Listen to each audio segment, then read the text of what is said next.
Hello friends, welcome back to our channel. അപ്പോൾ എല്ലാവർക്കും നല്ലൊരു സൺഡേയിലേക്ക് സ്വാഗതം. അപ്പോൾ ഇന്ന് സൺഡേ ആയിട്ട് നമുക്ക് ഒന്ന് രണ്ട് കാര്യങ്ങളൊക്കെ ഉണ്ട്. അപ്പോൾ നമുക്കിന്നൊരു ബ്രേക്ക്ഫാസ്റ്റിന് നമുക്ക് ഗസ്റ്റൊക്കെ വരുന്നുണ്ട്. ബ്രേക്ക്ഫാസ്റ്റ് കഴിച്ചതിന് ശേഷം നമുക്ക് ഹായത്തിൽ ഒരു ഫംഗ്ഷൻ ഉണ്ട്, അത് അറ്റൻഡ് ചെയ്യാൻ പോകണം. നിഷയ്ക്കും ഉണ്ട്, പക്ഷേ വീഡിയോസൊന്നും കുറേ അവിടെ എടുക്കാൻ പറ്റിയില്ല.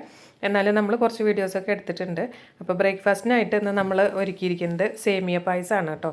അപ്പോൾ അത് ആ സേമിയ പായസം ഉണ്ടാക്കിക്കൊണ്ടിരിക്കുകയാണ്. അപ്പോൾ സേമിയ പായസം ഒരുവിധം ആയിക്കൊണ്ടിരിക്കുന്നു.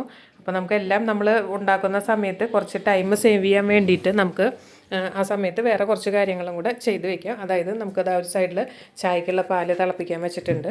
പിന്നെ ഇഡ്ഡലി വടയൊക്കെയാണ്. ഇഡ്ഡലി വട സ്വീറ്റായിട്ട് സേമിയ പായസമാണ്. കേസരി വേണോ സേമിയ പായസം വേണോ എന്നുള്ള കൺഫ്യൂഷനിൽ രാവിലെ എണീറ്റപ്പോൾ എനിക്കിന്ന് ഇതുതന്നെ ചെയ്യാൻ തോന്നി. സേമിയ പായസം തന്നെ നല്ലതെന്ന് തോന്നി. പിന്നെ അതിനുള്ള പാത്രങ്ങളൊക്കെ നമുക്ക് നേരത്തെ തന്നെ എല്ലാം തുടച്ച് നീറ്റാക്കി വെക്കാം. ചട്നിക്കും സാമ്പാറിനും വട എടുക്കാനുള്ളതും എല്ലാം റെഡിയാക്കി വെക്കാം. എല്ലാം ആവുന്ന സമയം കൊണ്ട്. അപ്പോഴേക്കും നമ്മുടെ പായസം ഇവിടെ റെഡിയായി. പിന്നെ സേമിയ പായസം ഇരുന്ന് കട്ടയാവണമെന്നുള്ള പ്രശ്നമുള്ളവർക്ക് നമ്മൾ പാൽ ഒഴിക്കുമ്പോൾ അതിൽ കൂടെ ഒരു 2 കപ്പ് നമുക്ക് 2 കപ്പ് വെള്ളം കൂടെ ചേർത്ത് കൊടുത്താൽ പായസം ഇരുന്ന് കട്ടയാവില്ല കേട്ടോ. അപ്പോൾ അതൊരു ടിപ്പാണ്. അത് പായസമൊക്കെ ഇവിടെ നമ്മൾ റെഡിയാക്കിയിട്ടുണ്ട്. നല്ല മുരിഞ്ഞ ഉഴുന്നുവടയുണ്ട്, സാമ്പാറുണ്ട്, ചട്നി ഉണ്ട്, പിന്നെ കടലപ്പരിപ്പും തക്കാളിയൊക്കെ ചേർത്തൊരു ചമ്മന്തി ഉണ്ട്, പിന്നെ ചായ ഉണ്ടാക്കിയിട്ടുണ്ട്. അപ്പോൾ ഇതൊക്കെയാണ് നമ്മുടെ ബ്രേക്ക്ഫാസ്റ്റിനായിട്ട് നമ്മൾ ഒരുക്കിയിരിക്കുന്നത് കേട്ടോ. പായസമൊക്കെ പെട്ടെന്നായാലും എല്ലാം പെട്ടെന്ന് ചെയ്യാൻ പറ്റി, അധികം സമയമൊന്നും എടുത്തില്ല. അപ്പോൾ അതെല്ലാം റെഡിയാക്കി വെച്ചു. അങ്ങനെ നമ്മളെല്ലാം കഴിച്ച് ഗസ്റ്റൊക്കെ പോയി. അതിന് ശേഷം നമ്മളിപ്പോൾ ഹായത് ഹോട്ടലിലേക്ക് പോവുകയാണ് കേട്ടോ. ഹോട്ടലിലൊന്നൊരു ഫംഗ്ഷൻ ഉണ്ട്.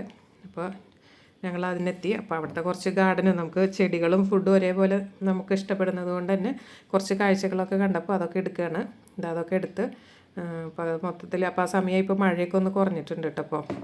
അപ്പോൾ മഴയൊക്കെ ഒന്ന് കുറഞ്ഞ് അപ്പോൾ നല്ലൊരു ക്ലൈമറ്റ് തന്നെയായിരുന്നു. അപ്പോൾ അതാ കുറച്ച് ഭംഗിയൊക്കെ തോന്നിയപ്പോൾ അതൊക്കെ ഒന്ന് എടുത്തു വീഡിയോയിൽ. അപ്പോൾ അങ്ങനെ നമ്മൾ ഫുഡൊക്കെ കഴിക്കാനായിട്ട് പോവുകയാണ്. കണ്ടോ, ഇവിടെ കുറച്ച് ഗാർഡനൊക്കെ ഉണ്ട്.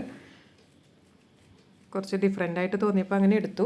പിന്നെ നമ്മൾ അവിടെ വന്നിരുന്നപ്പോൾ നമുക്ക് നമ്മളിരിക്കുന്ന ചെയറിൻ്റെ ആ ടേബിളിൽ അവരിങ്ങനെയാണ് കേട്ടോ ഡെക്കറേറ്റ് ചെയ്ത് വെച്ചിരിക്കുന്നത്. അപ്പോൾ നല്ല ഇഷ്ടപ്പെട്ടു. ഒരു വാഴയുടെ ഇലയിൽ മുല്ലപ്പൂവും അതുപോലെ തന്നെ നല്ല രജനീഗന്ധിയൊക്കെ വെച്ചിട്ട് നന്നായിട്ടുള്ളൊരു ഡെക്കറേഷൻ തന്നെയായിരുന്നു കേട്ടോ. അത് ആദ്യമായിട്ടാണ് ഇങ്ങനെ കാണുന്നത്. ഫുൾ ഫ്ലവേഴ്സും ലീഫ് തന്നെയായിരുന്നു. സ്റ്റേജും എല്ലാം ഡെക്കറേറ്റ് ചെയ്തിരുന്നുണ്ട്. അപ്പോൾ നന്നായിട്ട് തന്നെ തോന്നി. അപ്പോൾ ഞാൻ ജസ്റ്റ് ഒന്ന് വീഡിയോ എടുത്തതേ ഉള്ളൂ.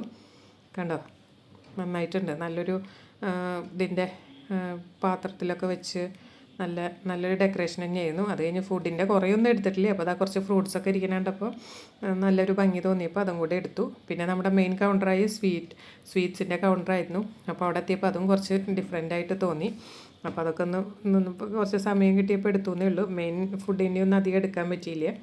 കണ്ടോ, അപ്പോൾ ഐസ്ക്രീമൊക്കെ ഉണ്ട് സൈഡിൽ, പിന്നെ സ്വീറ്റ്സും കസ്റ്റേർഡ്, പിന്നെ ഗുലാബ് ജാം അങ്ങനത്തെയൊക്കെ. പിന്നെ ആ ഹോട്ടലിൻ്റെ വ്യൂ എന്ന് പറയുന്നത് കണ്ടോ, നമ്മുടെ ആ കടലിൻ്റെ ഭാഗത്തേക്കാണ്. അപ്പോൾ അതിലെ ഷിപ്പൊക്കെ ഇങ്ങനെ പോകുന്നുണ്ടായിരുന്നു. അപ്പോൾ അതൊക്കെ കുറച്ച് നേരം ഒന്ന് വീഡിയോ എടുത്ത് പിന്നെ അത് മേലെ നിന്നപ്പോൾ ആ ഫുഡിൻ്റെ കൗണ്ടർ കണ്ടപ്പോൾ ഒന്ന് അവിടെ നിന്നിട്ട് എടുത്തതേ ഉള്ളൂ. അപ്പോൾ അതൊക്കെ ഫുഡിൻ്റെ ഇതൊക്കെ കുറച്ചിങ്ങനെ വീഡിയോ എടുത്ത് അപ്പോൾ അതൊക്കെ കഴിഞ്ഞ് നമ്മൾ തിരിച്ചെത്തി. അപ്പോൾ അങ്ങനെ നമ്മുടെ സൺഡേ ഹാപ്പിയായി ഈ സൺഡേ. അപ്പോൾ എല്ലാവർക്കും താങ്ക് യു.